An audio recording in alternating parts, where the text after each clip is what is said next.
Hello everyone! It's wonderful to see you all. Every October 31st, we see children and maybe a few adults dressed up, running door to door. We see smiling jack-o'-lanterns, maybe bob for an apple or two.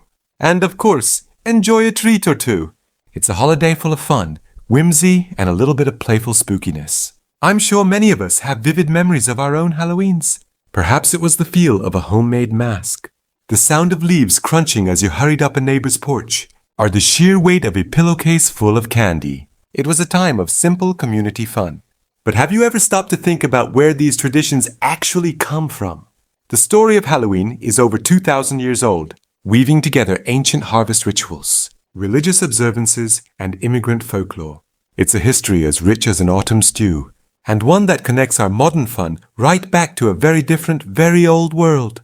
Today, we're going to take a journey to trace those roots, starting long before the first fun-size candy bar was ever wrapped.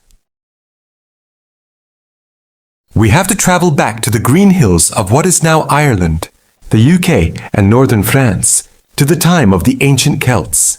The Celts were farmers, and their year revolved around the changing seasons. The biggest, most important transition was marked by a festival called Samhain, pronounced roughly Samhain. This festival took place around November 1st. Think of it as their New Year's Day. Samhain was not just the end of the harvest. It was the beginning of the dark, cold, often difficult winter. In the Celtic mind, this turning point was magical. They believed that on the night before the New Year, October 31st, the veil between the world of the living and the world of the dead was at its thinnest. They believed the spirits of the dead, good and bad, could wander the earth for a night. The Celts built huge, sacred bonfires to burn crops and sometimes animals as offerings, but also to light up the long night and ward off evil spirits. And here's a familiar custom: costumes.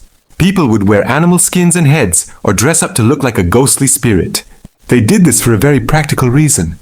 They hoped to confuse any wandering ghosts, making the spirits think they were just another one of them. It was a disguise to walk safely in the darkness. It was a night of great respect, great fear, and great celebration, a far cry from our modern-day celebrations.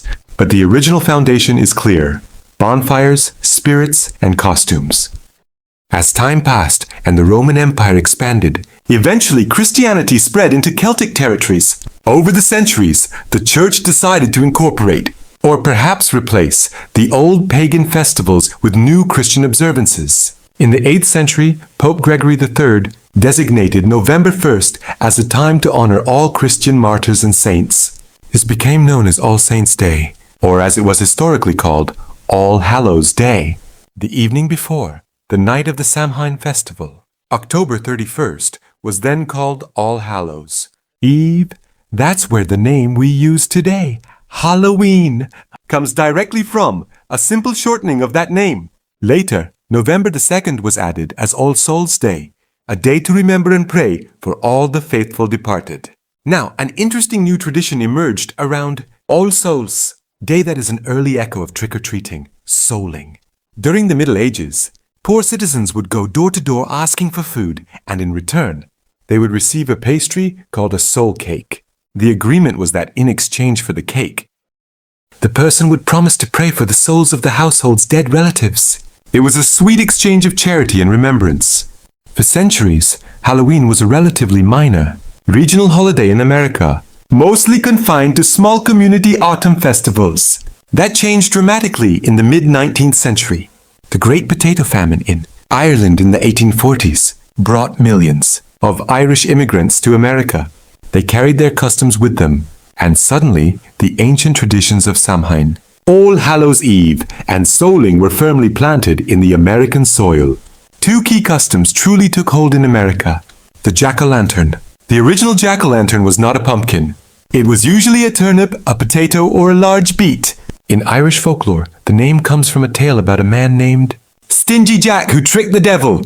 When Jack died, he couldn't get into heaven or hell, and was condemned to wander the earth with only a carved turnip holding a glowing coal to light his way. When immigrants arrived in America, they discovered the pumpkin, a native American squash, was far larger and much easier to carve into a spooky or friendly face. A new tradition was born: trick-or-treating. By the early 20th century, Halloween was widespread, but it was also often associated with pranks and vandalism, what they called mischief night. Things like tipping over outhouses and tying doorknobs were common. To combat the destructive pranks and channel the energy into something positive, community leaders and parents began organizing structured activities. The old custom of guising and souling was revived and officially promoted as trick-or-treating. Gentle warning of a trick if a treat wasn't offered. It truly took off as a national, organized activity after World War II. So, what we have today is a rich tapestry of history, all woven into a single night. The costumes are a playful nod to the Celts disguising themselves from spirits on Samhain. The name Halloween is a tribute to the Christian observance of All Hallows Eve. The act of going door-to-door for treats stems from the medieval tradition of souling. And the jack-o'-lantern is an Irish import, adapted with an American pumpkin. It's a wonderful example of how cultures and traditions blend and change over time. From a solemn ancient ritual marking the harvest, to a communal celebration of the dead, to the night of delightful costumed fun we know and love. Halloween has always been about recognizing the changing of the season, honoring the past, and embracing the playful side of the unknown. The true spirit of the holiday has never really changed. It's a night for community, creativity, and a touch of magic. Thank you all for taking this journey with me tonight. I'd be happy to take a few of your questions now.